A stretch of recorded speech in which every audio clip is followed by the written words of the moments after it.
Good morning बच्चों। जैसा कि आप यहाँ देख रहे हो, कुछ फॉर्मूला लिखे हुए हैं और आप लोगों में से बहुत बच्चे अच्छी तरह से जानते होंगे ये क्या लिखे हुए हैं। ओके, यहाँ आप देख रहे हो तो ये NaNO3 sodium nitrate, CuSO4 copper sulphate, Na2CO3 sodium carbonate, NH4Cl ammonium chloride, Al2SO4 whole 3 aluminium sulphate, K2SO4 potassium sulphate. So आप समझ गए होंगे आज कौन सा टॉपिक आने वाला है। ये सारे क्या हैं? सभी हैं सॉल्ट। क्या है? सॉल्ट। ठीक है। एंड आपको पता है सॉल्ट्स कैसे बनते हैं। ये सॉल्ट्स जो हैं ये कैसे बनते हैं? These are the products of acid and base, reaction of acid and base. वह कब जब कोई एसिड बेस से प्रतिक्रिया करता है, रिएक्शन करता है, तो क्या बनता है? Salt and water. Okay, so acid and base react together to give you salt and water. acid और base दोनों react कर करके क्या देते हैं आपको? salt और water देते हैं। ठीक है, तो ये सारे क्या हैं? salt है। अब हम यहाँ पर जानेंगे ये किस किस एसिड और बेस से बने हुए हैं। salt है तो उसका मतलब एक एसिड होगा और दूसरा क्या होगा? बेस होगा। तो हम इनको एक एक करके देखते हैं कि किस में कौन सा एसिड और कौन सा बेस है। ठीक है, तो शुरू करें। पहला आपका है यहाँ NaNO3, isn't it? तो यहाँ पर क्या है? NaNO3 में क्या है? Na है और सोडियम है और नाइट्रेट है। नाम से स्पष्ट होगा, सोडियम जो आया है वो किससे आया है? सोडियम हाइड्रोक्साइड से। और NO3 आया है आपका HNO3 से। ठीक है, नाइट्रिक एसिड। तो सोडियम हाइड्रोक्साइड और नाइट्रिक एसिड, इनसे क्या बन गया? Sodium nitrate. Okay, NaNO3। ठीक है, दूसरा सॉल्ट लेते हैं अमोनियम क्लोराइड। ये किससे बना होगा? ये एक पार्ट इसका अमोनियम है और दूसरा है क्लोराइड। सो जहाँ पर भी क्लोरीन है उसका मतलब वो एसिड कौन सा होगा? HCl, हाइड्रोक्लोरिक एसिड होगा। तो और जो तो एक एसिड हो गया हाइड्रोक्लोरिक एसिड, तो अमोनियम का क्या होना चाहिए? बेस होना चाहिए, यानी NH4OH हो जाएगा, अमोनियम हाइड्रोक्साइड के। और इसके साथ में HCl। ठीक है, तो ये किससे किससे बना है? अमोनियम हाइड्रोक्साइड और हाइड्रोक्लोरिक एसिड। ओके, एंड ये बना कैसे? Ammonium chloride. ठीक है, दोनों की वैलेंसी एक है, इसलिए यहाँ पर कोई भी और नंबर नहीं लगने वाला। ठीक है, अब आते हैं कॉपर सल्फेट। एंड इनके बीच में हम एक बहुत अच्छा रिलेशन देखने वाले हैं। ठीक है, कॉपर और सल्फेट, SO4 जहाँ पर आया आप समझ लो वहाँ क्या है? Sulphuric acid. क्या है यहाँ पर? Sulphuric acid. इसको हमने पहले लिख लिया। ठीक है, बच गया बेस। तो कॉपर का बेस क्या होगा? Copper hydroxide. ओके, कॉपर की वैलेंसी 2 होती है, यहाँ पर हमने 2 लगा दिया। कॉपर हाइड्रोक्साइड और सल्फ्यूरिक एसिड से क्या बना? Copper sulphate. ठीक है, सोडियम कार्बोनेट वैसे ही लेते हैं, यहाँ से सोडियम कार्बोनेट लेते हैं, तो ये हो गया आपका सोडियम का हाइड्रोक्साइड। और कार्बोनेट कहाँ से आया? ये आया कार्बोनिक एसिड से।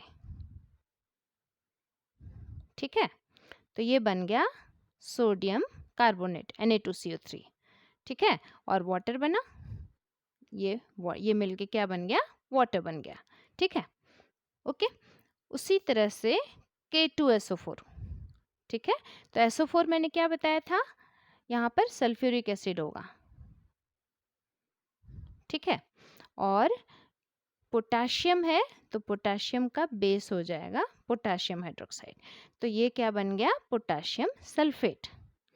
अब यहाँ जो आपको ये रिलेशंस मिल रहे हैं, यहाँ एक रिलेशन एस्टेब्लिश हो रहा है। अगर मैं पूछूं कि ये जितने सॉल्ट हैं इसमें से बताओ कौन सा एसिडिक है और कौन सा बेसिक है और कौन सा न्यूट्रल है, तो आपको थोड़ी सी मुश्किल जान पड़ेगी। मेमोरी में जाओगे, कहीं बुक में लिखा है, पलट के खोजेंगे, ओके। बट नहीं, यहाँ जो मैंने ये क्लूज दिए आपको, यहीं से आपको क्लू मिलेंगे। क्या मिलेंगे, इसके पहले एक छोटा सा फिजिक्स का एक एग्जाम्पल है। यहाँ देखो, सपोज करो कि यहाँ हमने एक बॉडी रखी है। अब इनका काम नहीं है, नहीं अभी काम है, मैं अभी नहीं मिटाने वाली। यहाँ देखो एक छोटा सा ये ऑब्जेक्ट है, ठीक है। इस पर हम दो डायरेक्शन में फोर्स लगाएं और दोनों फोर्स यदि इक्वल हो, बराबर हो, तो क्या ये ऑब्जेक्ट मूव करेगा? आपका उत्तर होगा नहीं, मूव करेगा, ठीक है। तो ये जो ऑब्जेक्ट है, इस पर दो अपोजिट डायरेक्शन में फोर्स लग रहे हैं। इसको हमने कह दिया एक एसिड का फोर्स लग रहा है और एक बेस का फोर्स लग रहा है। यदि दोनों की स्ट्रेंथ बराबर हो तो ये मूव नहीं करेगा, और जब मूव नहीं करेगा तो ऐसे सॉल्ट को हम बोलेंगे न्यूट्रल सॉल्ट। क्या बोलेंगे? न्यूट्रल, न्यूट्रल सॉल्ट बोलेंगे, ठीक है, ओके। अब यदि आपका ए जो है वो बी से बड़ा हो जाए, ठीक है, तो ये ऑब्जेक्ट किधर मूव करेगा? ए की तरफ मूव करेगा, क्योंकि ए ज़्यादा हो गया और बी कम हो गया, तो ऑब्वियसली ए का पुल ज़्यादा हो गया, तो ये ऑब्जेक्ट जो है ए की तरफ में मूव कर जाएगा। एंड ए हमने क्या लिया? एसिड, यानी कि एसिड यदि स्ट्रॉन्ग है और बेस वीक पड़ जा रहा है, तो स्ट्रॉन्ग एसिड वीक बेस, ये क्या बनाएगा? आपका एसिडिक सॉल्ट। तो दूसरी कैटेगरी क्या हो गई? एसिडिक सॉल्ट, ठीक है। और थर्ड कैटेगरी क्या आएगी? यदि आपका यहाँ बी ज़्यादा हो गया और ए कम पड़ गया, ठीक है, तो ये क्या हो जाएगा? बी की तरफ मूव करेगा, ठीक है, इसका पुल ज़्यादा हो गया, है ना, तो ये ऑब्जेक्ट क्या होगा? बी की तरफ मूव करेगा। और जब बी की तरफ मूव करेगा, बी फॉर बेस, तो salt will be basic. So if base is strong, acid is weak, then the salt will be basic. So तीन कैटेगरी के सॉल्ट होते हैं और इनको हम ऐसे पहचानते हैं। अब ये आपको याद रखने के लिए बहुत ज़रूरी है ना, बहुत इजी भी है। दोनों डायरेक्शन में यदि फोर्स लग गए इक्वल, न्यूट्रल हो गए। ए ज़्यादा हो गया बी से, यानी कि एसिड स्ट्रांग हो गया और बेस वीक पड़ गया, सॉल्ट एसिडिक हो जाएगा। बेस स्ट्रांग हो गया और एसिड वीक पड़ गया, सॉल्ट क्या हो जाएगा? वीक हो जाएगा, सॉरी बेसिक हो जाएगा, ठीक है ना, क्योंकि बी का पलड़ा भारी है, ठीक है। तो सॉल्ट के तीन category, neutral salt, acidic salt और बेसिक सॉल्ट, ठीक है। अब हम यहाँ पर क्या देखते हैं, यहाँ कुछ आपको ये एग्जाम्पल्स हैं, ये आपको याद रखने होंगे कौन कौन से।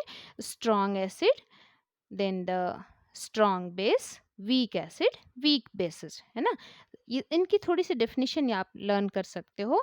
स्ट्रॉन्ग एसिड वो एसिड होते हैं जो वाटर एक्वस मीडियम में पानी के साथ में वो कंप्लीटली आयोनाइज हो जाते हैं, पूरी तरह से आयन में ब्रेक हो जाते हैं, पार्शियल ब्रेकअप नहीं होता है, कंप्लीट ब्रेकअप हो जाएगा, ठीक है। तो वैसे सॉल्ट को हम बोलेंगे स्ट्रॉन्ग एसिड, और वैसे एसिड को हम बोलेंगे स्ट्रॉन्ग एसिड, ठीक है।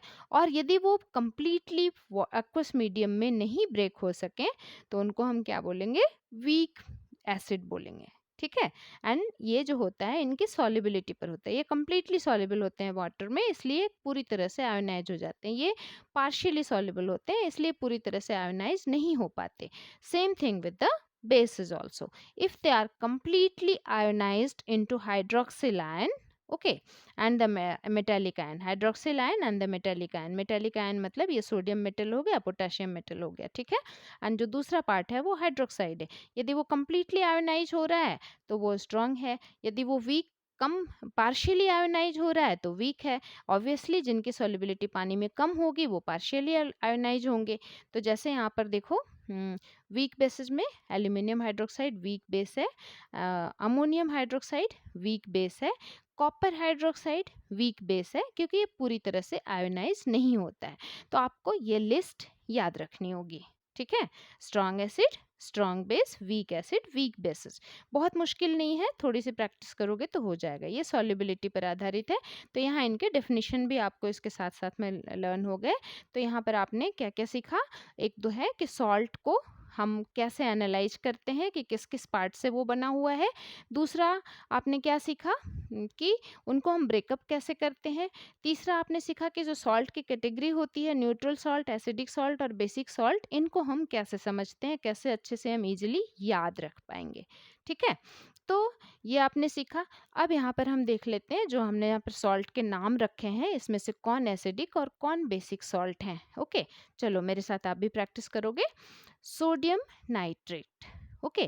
तो यहाँ आप देख रहे हो ये किससे किससे बना है, सोडियम हाइड्रोक्साइड और nitric acid. Sodium hydroxide strong base है, नाइट्रिक एसिड स्ट्रॉन्ग एसिड है। सॉल्ट कैसा होगा, ऑब्वियसली क्या होगा, न्यूट्रल। क्या होगा, neutral. Salt will be neutral. तो हम यहाँ पर लिख दे रहे हैं एन, न्यूट्रल के लिए क्या लिख दे रहे हैं, एन। नाउ अमोनियम क्लोराइड देख लें।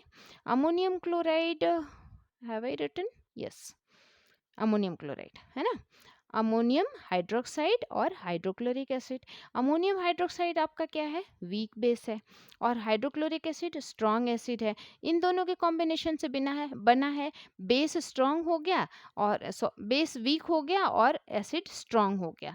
अब यहाँ पर कौन वाला आएगा, ये कंडीशन आएगा, यानी ये ऑब्जेक्ट किधर मूव करेगा, ए की तरफ, यानी सॉल्ट क्या हो गया, एसिडिक। सॉल्ट क्या हो गया, एसिडिक। तो अमोनियम क्लोराइड कैसा सॉल्ट है, एसिडिक सॉल्ट है, ठीक है। उसी तरह से कॉपर सल्फेट को देखते हैं। कॉपर सल्फेट बना है कॉपर हाइड्रोक्साइड और सल्फ्यूरिक एसिड से। सल्फ्यूरिक एसिड आपको पता है ये स्ट्रॉन्ग एसिड है और ये वीक बेस है। तो एसिड स्ट्रॉन्ग हो गया और बेस वीक हो गया, यानी ये फिर किधर मूव करेगा, ए की तरफ में मूव करेगा, ठीक है। यानी क्या हो गया, एसिडिक सॉल्ट। कैसा हो गया, एसिडिक सॉल्ट। अगेन ये क्या हो गया, एसिडिक सॉल्ट, ठीक है। अब हम यहाँ पर देखते हैं, हमने यहाँ क्या लिखा है, सोडियम हाइड्रोक्साइड और कार्बोनिक एसिड, ये सोडियम कार्बोनेट, ठीक है। तो सोडियम हाइड्रोक्साइड और कार्बोनिक एसिड से बना है, यानी कि स्ट्रॉन्ग बेस, और कार्बोनिक एसिड कैसा है, वीक एसिड है। अब यहाँ पर देखो बेस स्ट्रॉन्ग हो गया और एसिड क्या है, वीक पड़ गया, तो ये ऑब्जेक्ट बेस की तरफ मूव करेगा। पलड़ा किधर झुकेगा, बेस की तरफ झुकेगा, और बेस की तरफ झुकेगा तो सॉल्ट क्या हो जाएगा, बेसिक, ठीक है, क्योंकि बेस का पलड़ा ज़्यादा भारी है, ठीक है। तो ये सॉल्ट क्या हो जाएगा, बेसिक सॉल्ट होगा, यानी कि ये क्या होगा, बेसिक सॉल्ट होगा, ठीक है। उसी तरह से पोटेशियम सल्फेट देख लो।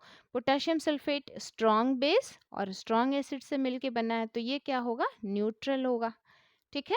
उसी तरह से यहाँ पर रह गया एल्यूमिनियम सल्फेट। सल्फेट आपको पता है sulphuric acid and aluminium, aluminium hydroxide से बना है। तो एल्यूमिनियम हाइड्रोक्साइड आपका वीक बेस है और ये स्ट्रॉन्ग एसिड है।